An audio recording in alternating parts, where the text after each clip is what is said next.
হওয়ার জন্য। দর্শক, এবারে আলোচনা নিতে চাই যে জায়গাটাতে, সেটি হচ্ছে প্রাত্যহিক জটিল পরিস্থিতি। একেবারে প্রতিদিন রাস্তায় নামছি, রাস্তায় আটকে থাকছি, ঘন্টার পর ঘন্টা চলে যাচ্ছে। কেন যাচ্ছে? সেটি হচ্ছে যত্র যত্র গাড়ি পার্কিং, যেখানে সেখানে আমরা আমাদের গাড়িটি রেখে দিচ্ছি এবং যানজট তৈরি হচ্ছে। আমাদের সাথে এই বিষয়ে আলোচনার জন্য যুক্ত হচ্ছেন আইপিডির নির্বাহী পরিচালক পরিকল্পনাবিদ ডক্টর মোহাম্মদ আরিফুল ইসলাম। জনাব আরিফুল ইসলাম, আপনাকে স্বাগত জানাচ্ছি। শুভ সকাল। শুরুতেই একটু একটা বিষয় আপনার কাছ থেকে জানতে চাই, সেটা যেহেতু আপনি পরিকল্পনাবিদ হিসেবে রয়েছেন, আমাদের এই যে যত্রতত্র পার্কিং, পৃথিবীর অন্যান্য দেশগুলোতে আমরা দেখি যে পার্কিং এর নানা রকম ব্যবস্থা থাকে। সে তার শহরের মতো করে শহরের কথা ভেবে তার জনসংখ্যা, তার রাস্তার পরিমাণ সেটি দেখে সে আসলে পার্কিং এর এক ধরনের ম্যাপিং করে থাকে এবং পার্কিং এর ব্যবস্থা করে থাকে। আমার শহরে কি আদতেই সেরকম কোনো কিছু আছে যারা এই পরিকল্পনা করে থাকেন বা এখনো করছেন? ধন্যবাদ।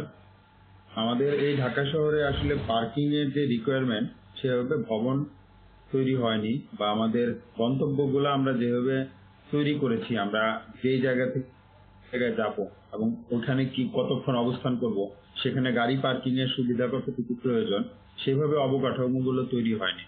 ব্যবসা প্রতিষ্ঠান থেকে শুরু করে বিভিন্ন অফিস এবং শিক্ষা খুব বেশি পরিকল্পিতভাবে তৈরি, যখন যেখানে প্রয়োজন মনে করেছে মানুষ সেখানে তৈরি করেছে।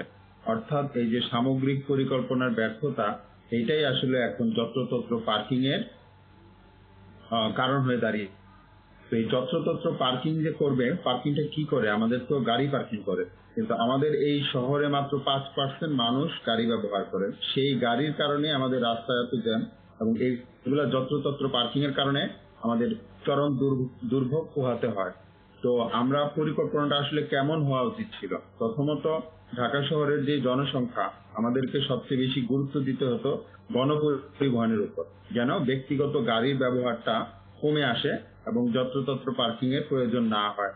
আমরা শুধুমাত্র মেট্রো রেল পেয়েছি অনেক দিন পরে, কিন্তু বাস র্যাপিড ট্রানজিট, যেটা অনেক সহজে অ্যারেঞ্জ করা যায়, সেই দিকে আমরা মনোযোগ দেইনি। তো বাস র্যাপিড ট্রানজিট আমরা যদি তৈরি করতে পারতাম, তাহলে এই ব্যক্তিগত গাড়ি বা সিএনজির ব্যবহারগুলা কমে আসতো এবং পার্কিং এর প্রয়োজনীয়তাটাও আসলে কমে আসতো। তো আমরা একটা বিআরটি লাইন শুরু করেছিলাম গাজীপুর থেকে এয়ারপোর্ট পর্যন্ত, কিন্তু সেইটা প্রায় গত 10-12 বছরে আমরা শেষ করতে পারিনি। তো এই বাস র্যাপিড ট্রানজিটের প্রতি আমাদের এই অনীহা এবং আমাদের আয়োজনের ক্ষেত্রেও আমাদের ভুল সিদ্ধান্ত।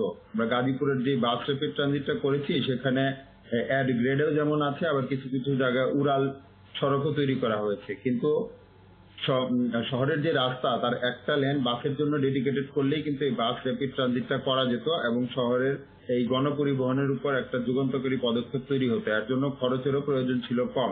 মেট্রো রেলগুলো হতে হতে আরো অনেক বেশি সময় লাগবে। ততদিনে ঢাকা শহরে যে গাড়ির যে পার্কিং এবং যত্রতত্র পার্কিং, এই জিনিসটা গাজীপুরে যে র্যাপিড বাস ট্রানজিটের জন্য যে ব্যবস্থা তৈরি করা হয়েছে, সেটি তো এখনো চালু হয়নি। সেটি আদতেই কবে চালু হবে কেউ জানে না, এবং সেটি নিয়েও তো নানা ধরনের অভিমত রয়েছে যে যখন এই গাড়িগুলো নামবে মেইন রাস্তায়, যখন আসবে, তখন এটি বটল নেকের মতো হয়ে যাবে এবং পাশের রাস্তাটি সরু হয়ে যাচ্ছে, সেখানে আসলে গাড়ি কিভাবে চলবে, এরকম নানা অব্যবস্থাপনার কথা তো শোনা যাচ্ছে।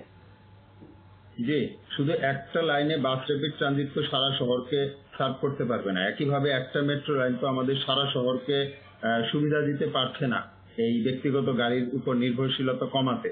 তাহলে আমাদের সামগ্রিক পরিকল্পনাটাই তো এমন হওয়া উচিত যেন শহরের যে কোনো জায়গায় আমি গণপরিবহনে যেতে পারবো।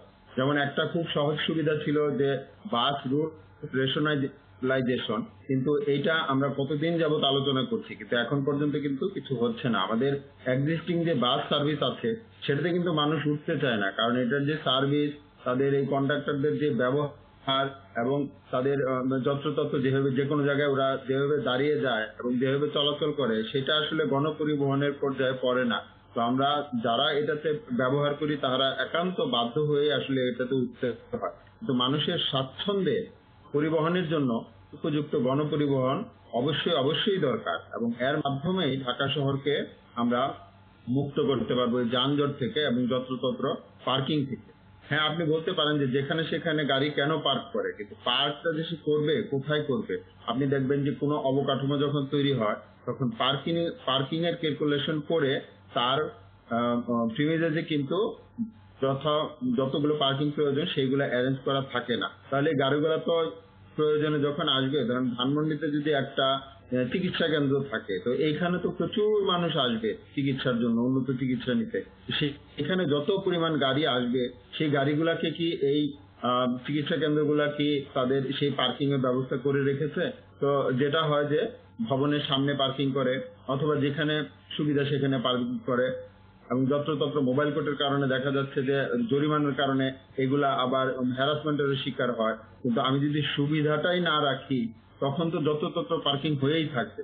তো একেবারে, এবং যারা এই ভবন নির্মাণ করছেন, ব্যবসা প্রতিষ্ঠান নির্মাণ করছেন, একই সাথে তাদেরকেও আসলে এই জিজ্ঞাসার আওতায় আনা উচিত যে কোনো পার্কিং ব্যবস্থা না করে তিনি আসলে সেটি কিভাবে করছেন এবং ব্যবস্থা এদের বিরুদ্ধে নেওয়া উচিত। অনেক ধন্যবাদ জনাব আরিফ আমাদের সাথে যুক্ত হওয়ার জন্য।